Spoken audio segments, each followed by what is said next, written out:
உங்க அம்மா வேலையில இருந்த போது உங்களுக்கு செஞ்சு கொடுக்க முடியும். அதை மீறி இவங்க செஞ்சு கொடுக்குறாங்க. அப்புறம் அது 7 நாளைக்கு 7 மெனு வேணும்னா இது கிராம பொண்ணுனாலே அதீதமான ஒரு எதிர்பார்ப்பு உங்களிடம் இருக்கிறதா? மச்சான் யாரா இவனுங்க எங்கிருந்துடா வந்துக்கிறானுங்க? சார் என் ஒய்ஃப் நல்லா சமைப்பா. நான் என்ன எதிர்பார்த்தேன்னா எங்கள் அம்மா வந்து ஒர்க்கிங் உமன், ஸ்கூல் டீச்சராக அவங்க வந்து டெய்லி டின்னர் செய்கிறது கஷ்டமாக இருக்கும்னு சொல்லிட்டு மோஸ்ட்லி நான் வந்து வீட்டில் சாப்பிட மாட்டேன், வெளியில் சாப்பிடுவேன். எனக்கு டின்னர் வந்து டெய்லி ஒரு மெனு வச்சு சாப்பிடணும்னு சொல்லிட்டு ஒரு எதிர்பார்ப்பு இருந்துச்சு. ஆனால் இப்போ என்னன்னா அவங்க என்ன டின்னர் செய்கிறதுன்னு என்ன கேட்பாங்க, நான் பதிலுக்கு அவங்க கிட்ட கேட்பேன். மாற்றி மணி 12 ஏதாவது ஆர்டர் பண்ணி. தெரியாம தான் கேட்குறேன்.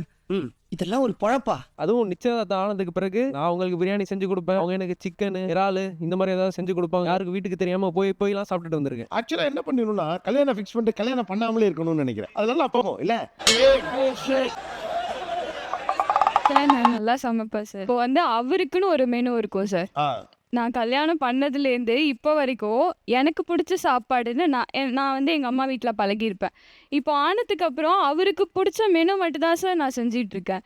இப்போ எனக்கு வந்து தோசை பிடிக்கும் அப்படின்னா, எனக்கு அலுப்பாக இருந்ததுன்னா நான் ஒரு தோசை ஊற்றி சாப்பிட்லாம். ஆனால் அவர் அப்படி சாப்பிட மாட்டார். அதில் பொடி போட்டு, அதில் அந்த வெங்காயம் கட் பண்ணி போட்டு, ஒரு ஸ்பூன் நெய் ஊற்றி, இப்படி ஒரு ஃபார்மேட்டே இருக்கும் சார். நமக்கு மட்டும் ஏன் இப்படி எல்லாம் நடக்கிறது?